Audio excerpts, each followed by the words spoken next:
আপনাদেরকে দেখে কথা কোন জায়গা থেকে শুরু করব, খেই হারিয়ে ফেলে বলে না, খেই হারিয়ে ফেলা। কিন্তু আমরা কোন রকম জাতির অ্যাটেনশন ড্র করতে পারছি না। আমি যদি এই জায়গাগুলোতে না আসতাম তো আমার বাবাও জানতেন না যে চট্টগ্রামের বাইরেও আটলান্টিক মহাসাগর আছে। এখনো তো আমার মনে হয় ফান্দাউকের যত লোক 1/3 হবে না এখানে বসে থাকা। তাও রাত বাজে প্রায় 4টা ছুঁই ছুঁই, এখনো পর্যন্ত সমুদ্র তার উত্তাপ ছড়াচ্ছে।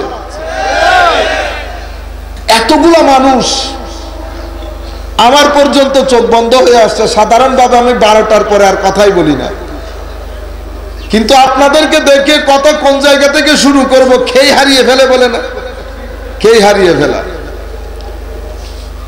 কিন্তু আমরা কোন রকম জাতির অ্যাটেনশন ড্র করতে পারছি না। আমি যদি এই জায়গাগুলোতে না আসতাম তো আমার বাবাও জানতেন না যে চট্টগ্রামের বাইরেও আটলান্টিক মহাসাগর আছে। এগুলা প্রচার বিমুখ হয়ে গেছে, কারণ সুফিয়ায়ে কেরাম এমনিতেই প্রচার বিমুখ হন। ওনারা তো আল্লাহ রসুলের জন্য কাজ করেন। কে দেখছে কে দেখছে না, কে উঠছে কে উঠছে না, এটা তো ওনাদের দেখার বিষয় না।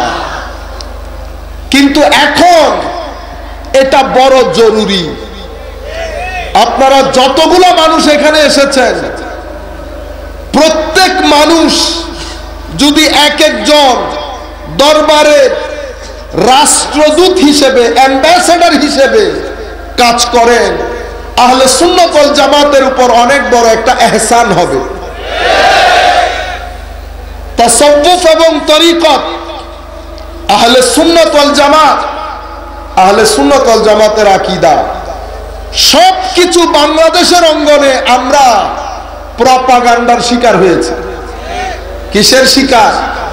প্রপাগান্ডার শিকার।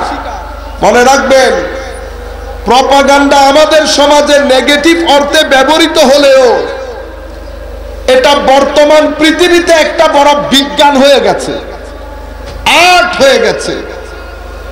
উন্নত বিশ্ব যদি কোন রাষ্ট্রকে নিচে নামাতে চায়, কোন প্রতিষ্ঠানকে ধ্বংস করতে চায়, তারা বড় বড় কনসালটেন্সি ফার্ম গুলা দিয়ে ওই জাতি বা প্রতিষ্ঠানের বিরুদ্ধে প্রপাগান্ডা করে। প্রপাগান্ডা মানে অর্ধেক মিথ্যা অথবা পুরো মিথ্যা একটা জিনিসকে ধারাবাহিকভাবে প্রচার করে করে জাতির সামনে সত্য বলে প্রমাণিত করা। জিনিসটা পরিপূর্ণরূপে মিথ্যা, কিন্তু 24 ঘন্টা পুরা পৃথিবীর বুকে নিউজের মধ্যে চালিয়ে মানুষের ব্রেইন ওয়াশ করে করে মানুষ সোমবারকে মঙ্গলবার বলতে শুরু করে, সোমবারকে মঙ্গলবার বলতে শুরু করে। এটাকে বলে প্রপাগান্ডা। ইংল্যান্ড আমেরিকার মধ্যে, আমার এক ভাই ইটালিতে ভেনিসে থাকে, ইংল্যান্ড আমেরিকার মধ্যে ছেলেদেরকে, আমার স্টুডেন্ট আমাকে বলতেছে, উস্তাদ আপনি বাংলাদেশে কেমনে যান? মানে উনি মনে করেছে বাংলাদেশ মানে আমি রিক্সা ট্যাক্সি নিয়ে কোন রকম হেঁটে হেঁটে, কারণ আর যাই হোক অন্তত এয়ারপোর্ট তো বাংলাদেশে হওয়ার কথা না, গরিব শরীফ দেশ, আবার এয়ারপোর্ট কেমন? আমি বলতেছি এটা তুমি কি বলো, কেমনে যাই মানি? হুজুর ওখানে তো শুধু বন্যা হয়, আপনারা দেখতেছেন, শুধু বলে বন্যা। হুজুর এয়ারপোর্ট থেকে কিভাবে যান? মানে নিরাপত্তা আছে কিনা? আমি অবাক হয়ে গেলাম।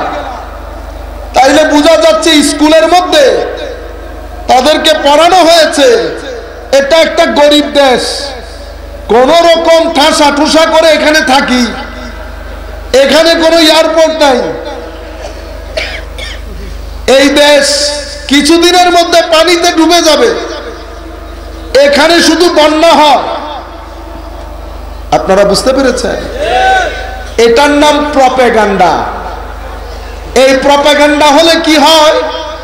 বিশ্বের মানুষ আপনার এখানে ঘুরতেও আসবে না, ঘুরতে আসবে না। তার মাথার ভিতরে ঘুরবে বন্যা, তার মাথার ভিতরে ঘুরবে ডাকাত, তার মাথার ভিতরে ঘুরবে আমি রিক্সা ট্যাক্সি নিয়ে কত দূর যাব, যদি ফ্লাইট হয় ফ্লাইট পাবো কই। এটাকে প্রপাগান্ডা বলে।